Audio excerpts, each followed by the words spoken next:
എല്ലാവർക്കും നമസ്കാരം. ഇന്ന് മാമ്പഴം വെച്ച് തയ്യാറാക്കാവുന്ന ഒരു റെസിപ്പി ആയിട്ടാണ് വന്നിരിക്കുന്നത്.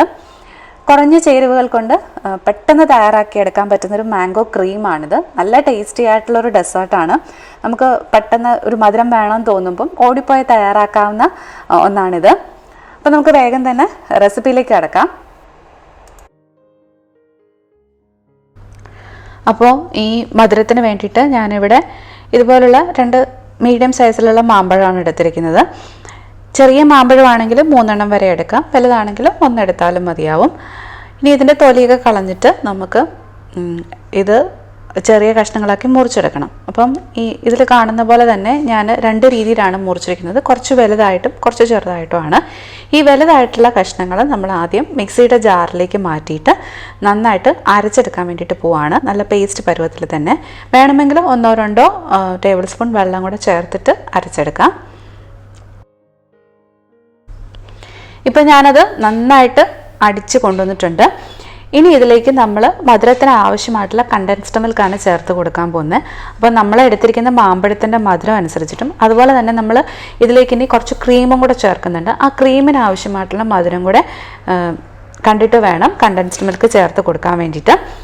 അപ്പം ഞാനിവിടെ 1/3 കപ്പ് സ്വീറ്റൻഡ് കണ്ടൻസ്ഡ് മിൽക്കാണ് ചേർത്ത് കൊടുക്കുന്നത്. ഇനി നിങ്ങളുടെ കയ്യിൽ കണ്ടൻസ്ഡ് മിൽക്ക് ഇല്ലെങ്കിൽ ആവശ്യത്തിനുള്ള പഞ്ചസാര ചേർത്ത് കൊടുത്താലും മതിയാവും.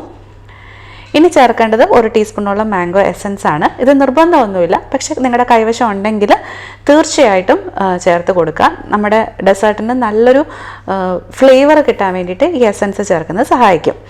ഇനി ഇത് നന്നായിട്ട് ഒന്നുകൂടെ ഒന്ന് അടിച്ചെടുക്കണം. ഇപ്പം അതും നന്നായിട്ടൊന്ന് യോജിപ്പിച്ച് എടുത്തിട്ടുണ്ട്. ഇനി നമ്മൾ ചേർത്ത് കൊടുക്കുന്നത് 1 കപ്പോളം വിപ്പിംഗ് ക്രീമാണ്. അപ്പം നല്ല തണുത്ത വിപ്പിംഗ് ക്രീം തന്നെ ചേർത്ത് കൊടുക്കുക. ഫ്രിഡ്ജിൽ വെച്ചിട്ട് നന്നായിട്ട് തണുപ്പിച്ചിട്ട് തന്നെ ചേർത്ത് കൊടുക്കുക.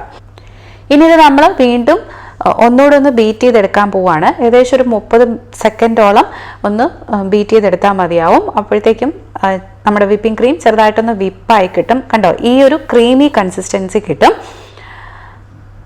അങ്ങനെ നമ്മുടെ മാംഗോ ക്രീം ഏകദേശം ഇവിടെ റെഡി ആയിട്ടുണ്ട്. ഇനി ഇതൊന്ന് സെറ്റ് ചെയ്തെടുത്താൽ മതി. അപ്പം ഞാൻ ഇത് മിക്സിയുടെ ജാറിൽ നിന്ന് വേറൊരു ബൗളിലേക്കൊന്ന് മാറ്റിയിട്ടുണ്ട്.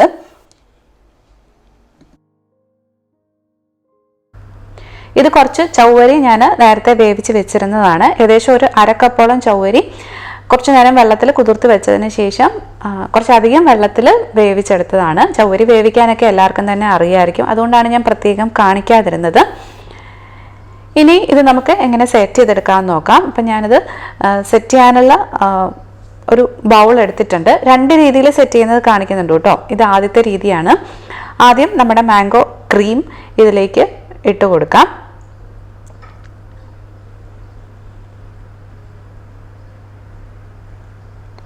ഇനി ഇതിൻ്റെ മുകളിലേക്ക് നമുക്ക് കുറച്ച് വേവിച്ച് വെച്ചിരിക്കുന്ന ചൗവരി വെച്ച് കൊടുക്കാം, ഒരു ചെറിയ ലെയർ.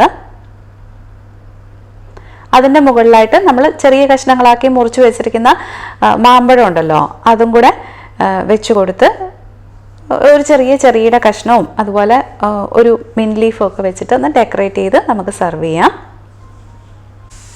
ഇനി രണ്ടാമത്തെ രീതി, ബാക്കിയുള്ള ക്രീമിലേക്ക് ബാക്കിയുണ്ടായിരുന്ന ആ ചൗവരിയും അതുപോലെ തന്നെ ചെറിയ മാമ്പഴ കഷ്ണങ്ങളും ചേർത്തിട്ട് നന്നായിട്ട് മിക്സ് ചെയ്ത് കൊടുക്കുക.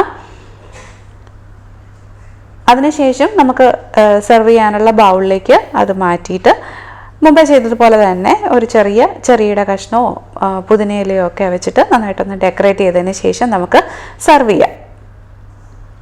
ഒരു 1/2 മണിക്കൂർ ഫ്രിഡ്ജിൽ വെച്ചിട്ട് സെർവ് ചെയ്യുകയാണെങ്കിൽ അതായിരിക്കും ഏറ്റവും നല്ലത്. അങ്ങനെ നമ്മുടെ easy and tasty mango pudding അല്ലെങ്കിൽ മാംഗോ ക്രീം ഇവിടെ തയ്യാറായിട്ടുണ്ട്. അപ്പം എല്ലാവരും ഇത് വീട്ടിൽ തയ്യാറാക്കി നോക്കുക. ഇപ്പം ഇഷ്ടംപോലെ മാമ്പഴമൊക്കെ കിട്ടാനുമുണ്ട്.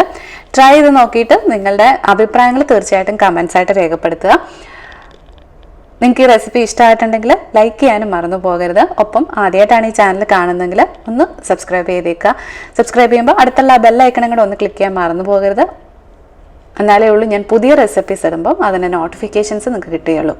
അപ്പോൾ വീണ്ടും വേറൊരു റെസിപ്പി ആയിട്ട് കാണാം. അതുവരെ ബൈ ബൈ, ടേക്ക് കെയർ.